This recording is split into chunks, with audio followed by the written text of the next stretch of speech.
नमस्कार, स्वागत है आपका खबर अभी तक के डिजिटल प्लेटफॉर्म पर। मैं करण जय सिंह आपके साथ। आप देख रहे हैं गुरुग्राम रिपोर्ट। तो चलिए शुरुआत करते हैं गुरुग्राम की आज की बड़ी खबर से। गुरुग्राम में एक ऐसा गिरोह एक्टिव हो गया है जो महिलाओं को अपना शिकार बना उन्हें हिप्नोटाइज कर उनके आभूषण चोरी कर रहा है।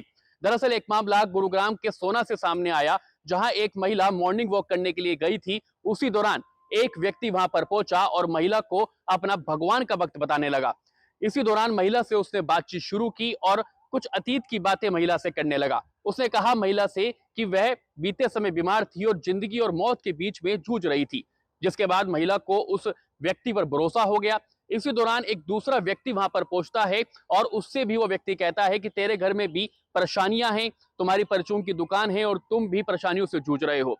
जिसके बाद महिला को और भरोसा हो जाता है और वह व्यक्ति कहता है दोनों को कि आप जो परेशानियों से जूझ रहे हो, आपकी परेशानियों का समाधान मैं कर दूंगा, आप इस पेड़ से पत्ते तोड़ कर ले आइए। और जब वो दोनों पेड़ से पत्ते तोड़कर लाते हैं तो महिला से वो व्यक्ति कहता है कि अगर आपको परेशानी का समाधान कराना है तो जो जेवरात आपने पहने हैं इसको अपने से दूर करना होगा। तभी वो महिला अपने जेवरात उस व्यक्ति को उतार के देती है, जिसके बाद दोनों वहां से फरार हो जाते हैं। इसी शिकायत के आधार पर गुरुग्राम पुलिस ने 3 लोगों को गिरफ्तार किया। यह तीनों उत्तराखंड के रहने वाले हैं। इन तीनों के ऊपर कई मामले दर्ज हैं। पुलिस का कहना है कि इस मामले में जो भी अन्य आरोपी हैं उनकी गिरफ्तारी के लिए भी पुलिस दबिश दे रही है। लेकिन सवाल यह है कि महिलाओं को इस पूरे गैंग से बचने की जरूरत है और यह खबर उन्हीं लोगों के लिए है जो महिलाएं घर से निकलती हैं। तो वो ध्यान रखें कि वो ऐसे किसी की बातों में ना आए, क्योंकि यह गिरोह महिलाओं को बातों में फुसलाकर उनसे ठगी की वारदात को अंजाम दे रहा है। ये रिपोर्ट देखिए।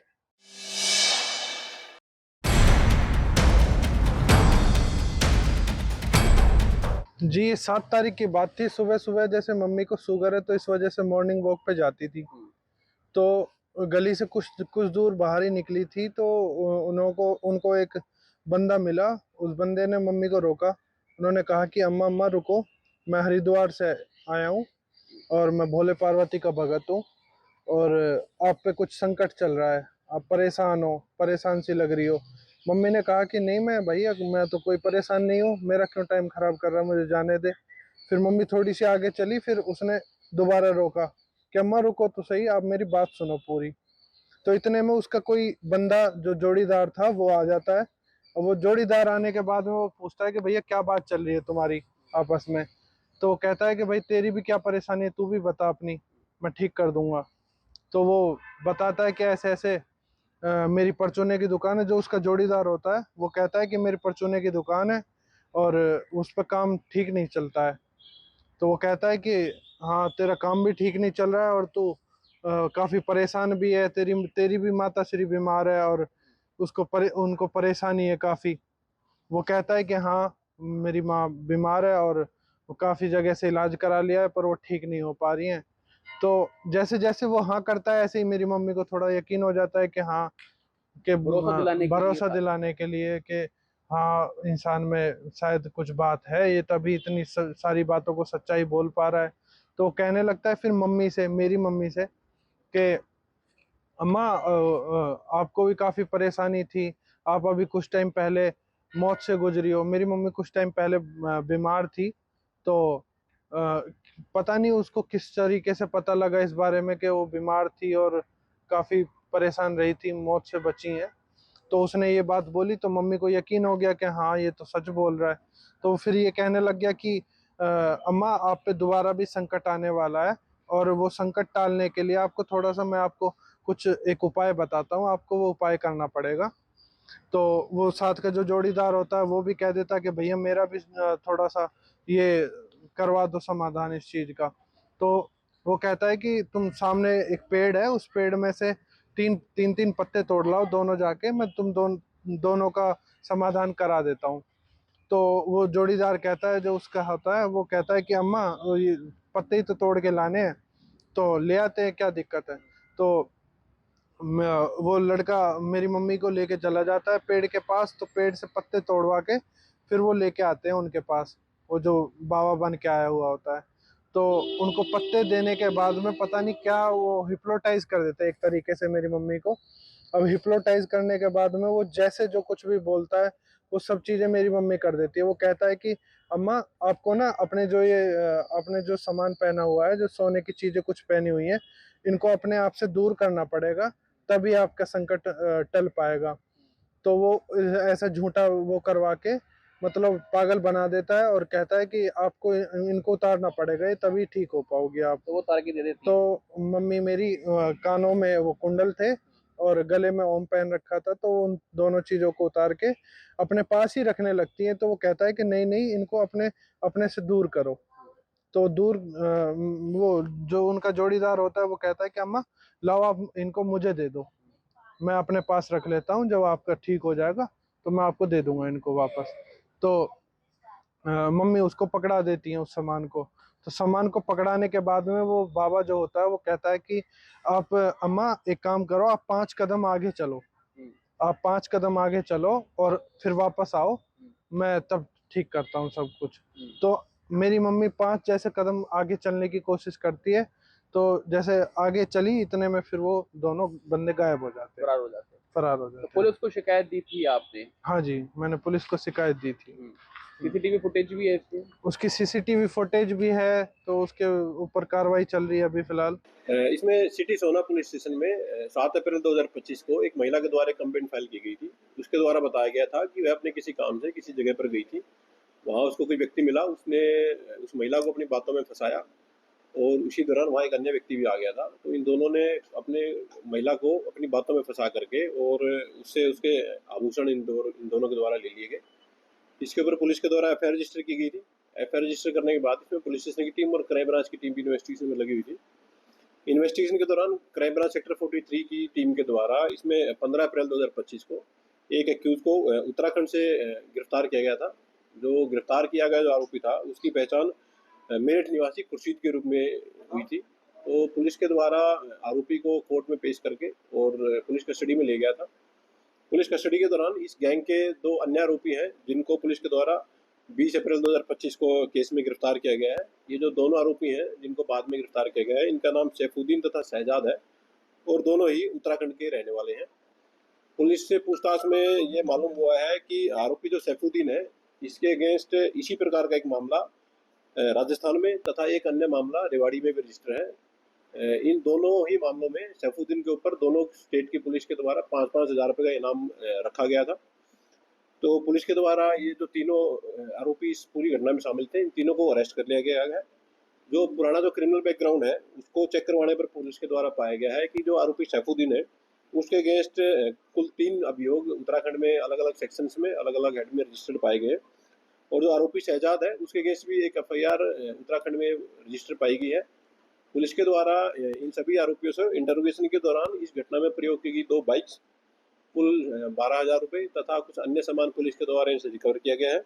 फिलहाल जो केस है उसकी इन्वेस्टिगेशन पुलिस के द्वारा की जा रही है। अभी तक पूछताछ में सामने आया है कि ये ज़्यादातर महिलाओं को ये लोग टारगेट करते थे और ये लोग महिला को अपनी बातों में फंसा करके और उसको एक तरीके से आप कह सकते हैं हिप्नोटाइज उसको कर लेते थे, जिस पर वो महिला स्वयं ही अपना ज्वेलरी है वो इनको हैंड ओवर कर देती थी। और जो 2 अन्य जो मामले हैं वो दोनों ही मामले, एक राजस्थान तथा दूसरा रेवाड़ी का है और अभी पुलिस और फर्दर इसमें डीप इन्वेस्टिगेशन कर रही है। अगर किसी अन्य मामले में भी इनकी कोई संलिप्तता सामने आएगी तो पुलिस उसमें भी इनको नियमानुसार अरेस्ट करेगी। अभी इस मामले में फिलहाल पुलिस है जो वो इन्वेस्टिगेशन कर रही है और इन्वेस्टिगेशन में जैसे जैसे फैक्ट सामने आएंगे पुलिस उसके अकॉर्डिंग अपनी कार्रवाई जारी रखेगी। जो 2 बाइक का इस पूरी घटना में प्रयोग किया गया था, ये दोनों मोटरसाइकिल और इसके अलावा इस घटना से टोटली कमाए गए कुछ पैसे में से बचे हुए 12,500 रुपये पुलिस के द्वारा रिकवर किए गए हैं। इसके अलावा कुछ नग थे जिनकी संख्या करीब 50 के आसपास है, 48 है एग्जैक्टली कहें तो वो भी पुलिस के द्वारा इनसे रिकवर किए गए। फिलहाल तक के इन्वेस्टिगेशन में जिन जिन लोगों की इन्वॉल्वमेंट पुलिस के सामने आई थी उन सभी को पुलिस के द्वारा अरेस्ट किया गया है और यदि केस की इन्वेस्टिगेशन के दौरान किसी और अन्य व्यक्ति कोई संलिप्तता सामने आएगी तो पुलिस उसको भी अरेस्ट करके इसमें फर्दर जो प्रोसीडिंग है वो पूरी करेगी। हरियाणा पुलिस से रिटायर्ड सब इंस्पेक्टर पर हुए हमले और मारपीट के मामले में 2.5 महीने बाद गुरुग्राम पुलिस ने एफआईआर दर्ज की है। दरअसल दर दर की ठोकरें खाने के बाद शिकायतकर्ता ने शिकायत को सीएम विंडो पर लगाया, जिसके बाद गुरुग्राम पुलिस हरकत में आई और मामला दर्ज कर मामले की जांच शुरू कर दी। यह मामला 30 जनवरी 2025 का है, जब रिटायर्ड सब इंस्पेक्टर का उसके भतीजे के साथ जमीन को लेकर विवाद चल रहा था। इसी दौरान उनके बीच में कहासुनी हुई। कहासुनी के बाद भतीजे ने रिटायर्ड सब इंस्पेक्टर के घर में घुसकर उनके साथ जमकर मारपीट की। यही नहीं, घर से घसीटते हुए लाकर और बाहर लाकर भी उनको लाठी डंडों से जमकर पीटा और उसकी पत्नी को भी निशाना बनाया।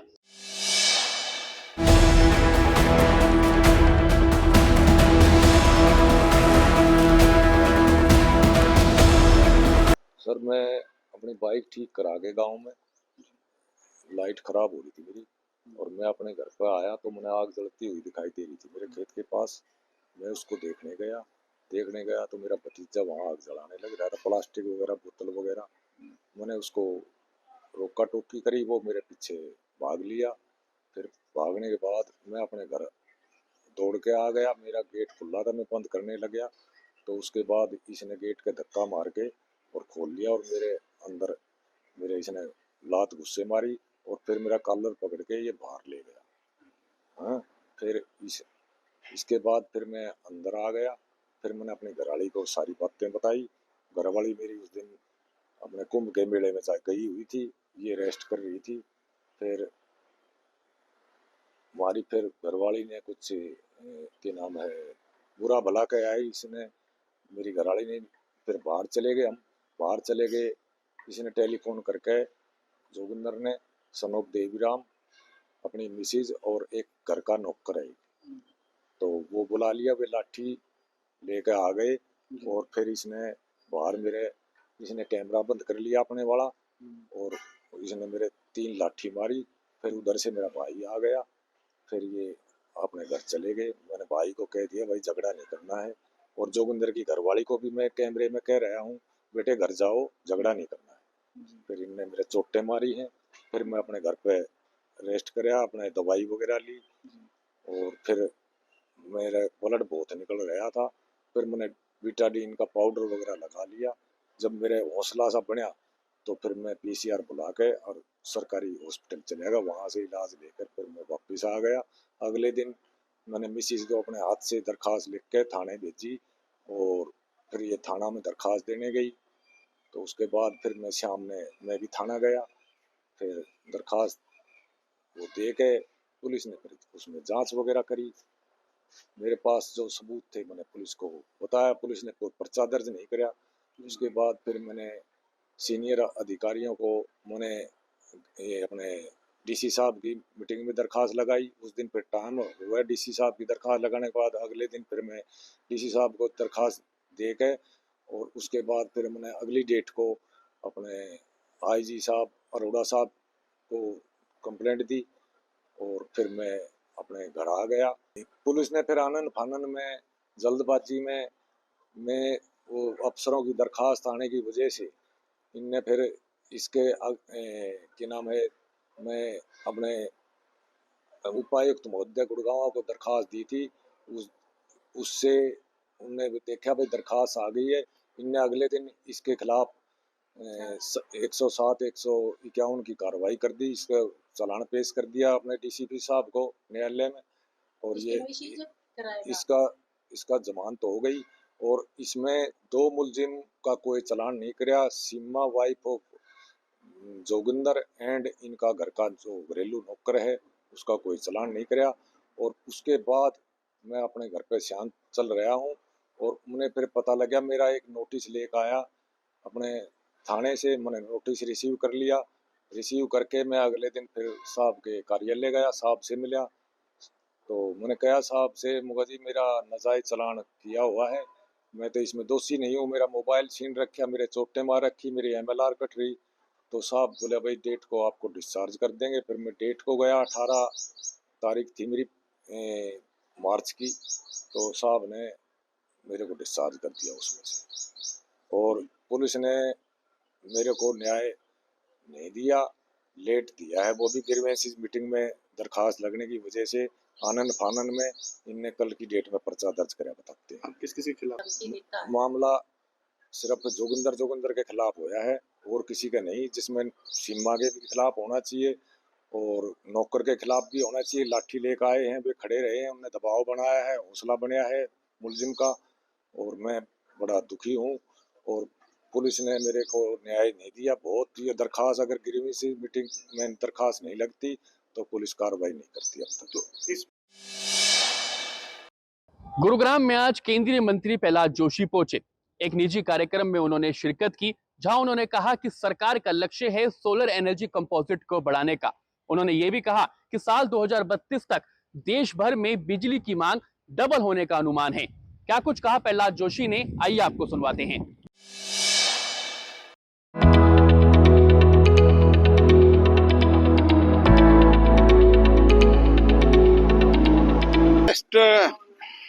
कैपेसिटी एडिशन हमारा गत साल में हुआ है,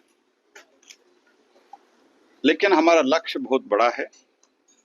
बाय 2030 हमको ओवरऑल नॉन फॉसिल फ्यूल से 500 गीगावाट बनाना है और 292 गीगावाट हमको सोलर से बनाना है।